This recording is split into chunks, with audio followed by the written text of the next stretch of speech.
It's an extremely competitive space, and the FX markets aren't like the stock exchanges which start at a particular time and end at a particular time. It starts up Monday morning and goes throughout the week right up till Saturday. So maintaining that is extremely important. Customers expect to see the best prices exactly in real time, no matter where they're sitting in the world. It's sub-milliseconds, which means it's microseconds. The largest financial market in the world, the FX market, is a global decentralized network where banks, financial institutions, hedge funds, corporations, and traders exchange the world's nearly 180 currencies at negotiated prices. Singapore-based Spark Systems is a financial technology company that creates and runs high-speed, ultra-low latency FX trading platforms.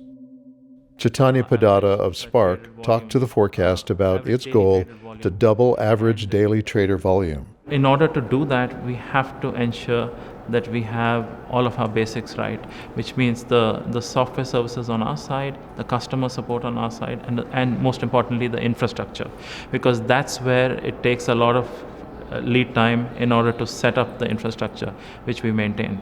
And this year we made the transition to move our entire Singapore data center onto the Nutanix stack, which allowed us to not spend money on our SAN storage devices, which would have to be renewed this year. So we used Nutanix Move to move from the legacy system to the new stack, and we also were able to add in a couple of extra servers to have a much larger stack, and we are ready to service clients or add customer servers up till the end of the year. We are in a very tightly regulated space, so there are not just regulatory requirements but also requirements imposed by our clients, especially the banking clients, right? They have tight requirements, and these are not just security requirements but even data storage requirements, and that's the reason why we host our own hardware. We don't host customer data in the cloud, and because we have to maintain our own hardware stack, it's very important that we, apart from our own software, which is Java-based technology, we partner with the right partners, right from the OS level to the VM level, as well as the entire infrastructure stack. We host our own software in data centers which are maintained by us for the customer, which means as soon as the client signs up, within days, if not weeks, they want to start up and start trading right away, right? So having the right platforms in place, being at the right locations, which are the FX hubs around the world, is extremely important. Apart from that, latency plays a very key factor. We need to be in the sub-millisecond space, right? And those are the sort of benchmarks we use while testing any third-party product. So whether it's the OS or whether it's the VM solution that Nutanix provides, these are some of the basic test cases that we run through, apart from load testing and other FX parameters. We also consume a lot of data, and per day there's immense amount of market data that's going through our systems, as well as the client's proprietary trading data, orders and trade data.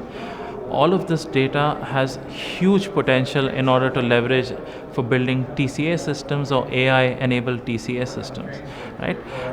What we are looking at doing at the moment is to use this data in order to give our customers trading signals before time. We also have a library of algos which have predictive capabilities. Now, when we get into the predictive space, it's very important for vendors like us to be able to assist our clients in order to provide new strategies for them, because in terms of predictive AI or algos, we need to really partner with the right customers. The traders are the people who come up with the ideas, but we need to be ready to implement those ideas as soon as possible. So this also allows us to leverage on the cloud technology, which we haven't done so far, but even over there, I think Nutanix is probably the right partner for us to have on-prem services as well as cloud services using the same technology stack. This was the year where we transitioned onto Nutanix in a big way, right? We had initially started off in 2022 experimenting in our London data center, which is a smaller footprint compared to Singapore and Tokyo for us.